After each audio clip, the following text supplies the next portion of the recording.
You know, there are American heroes who don't like this idea. Neil Armstrong, Gene Cernan have both testified against commercial spaceflight in the way that you're developing it, and I wonder what you think of that. I was very sad to see that, because those guys are, those guys are heroes of mine, so it's really tough. I wish they would come and visit and see the hardware that we're doing here. And I think that would change their mind. They inspired you to do this, didn't they? Yes.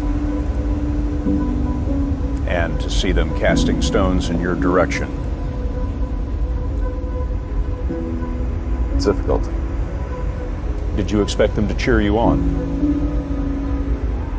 Certainly hoping they would. What are you trying to prove to them? What I'm trying to do is to make a significant difference in spaceflight and help make spaceflight accessible to almost anyone. One of the most difficult choices I've ever faced in life was in 2008. I think I had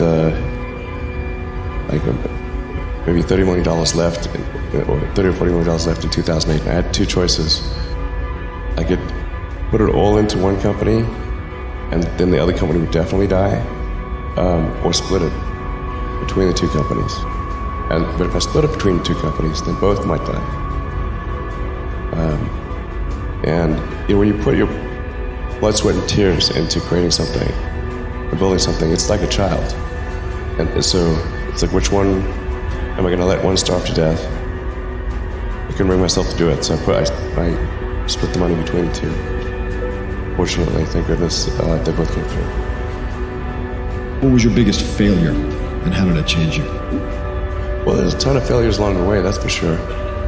As I said, for SpaceX, the first 3 launches failed, and we were just barely able to scrape together enough parts and money to do the 4th launch. If that 4th launch had failed, we would have been dead. So multiple failures along the way. I tried very hard to get the right expertise in for SpaceX. I tried hard to find a great chief engineer for the rocket, but the good chief engineers wouldn't join, and the bad ones, well, there was no point in hiring them. So I ended up being chief engineer of the rocket. So if I could have found somebody better, then we would have maybe had less than 3 failures. That 3rd failure in a row, did you think, I need to pack this in? Never. Why not? I don't ever give up. So many people tried to talk me out of starting a rocket company. It was crazy. One good friend of mine collected a whole series of videos of rockets blowing up and made me watch those. He just didn't want me to lose all my money. We're doing these things that seem unlikely to succeed, and we've been fortunate, and at least thus far they have succeeded. Now is the time to take risk. You don't have kids. As you get older, your obligations increase. And once you have a family, you start taking risk not just for yourself, but for your family as well. It gets much harder to do things that might not work out. So now is the time to do that before you have those obligations. So I would encourage you to take risks now. Do something bold. You won't regret it. How did you figure you were going to start a car company and be successful at it? Well, I didn't really think Tesla would be successful. I thought we would most likely fail. But I thought that we at least could address the false perception that people had that an electric car had to be ugly and slow and boring like a golf cart. But you say you didn't expect the company to be successful, then why try? If something's important enough, you should try, even if the probable outcome is failure.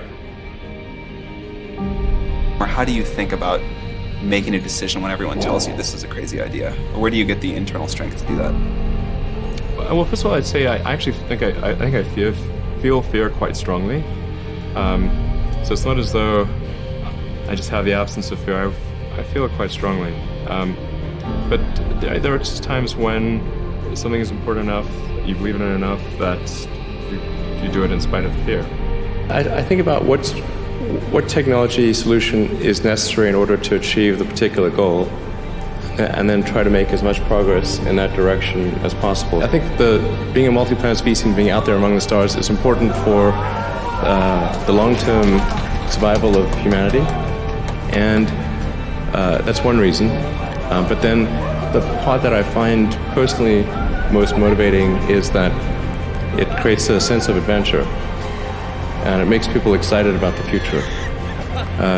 If you consider two futures, one where we are forever confined to Earth until eventually something terrible happens, or another future where we are out there on many planets, maybe even going beyond the solar system, I think that second version is incredibly exciting and inspiring, and there need to be reasons to get up in the morning. Life can't just be about solving problems. Otherwise, what's the point? There's got to be things that people find inspiring and make life worth living.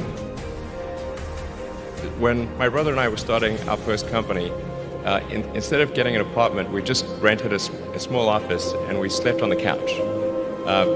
And we showered at the YMCA. And we're so hot up, we had one computer. So the website was up during the day, and I was coding at night. 7 days a week, all the time. And I sort of briefly had a girlfriend in that period, and in order to be with me, she had to sleep in the office. So work hard, every waking hour. That's the thing I would say, particularly if you're starting a company. Whatever area that you get into, given that even if you're the best, there's always a chance of failure. So I think it's important that you really like whatever you're doing. If you don't like it, life is too short. If you like what you're doing, you think about it even when you're not working. I mean, it's something that your mind is drawn to. And if you don't like it, you just really can't make it work, I think.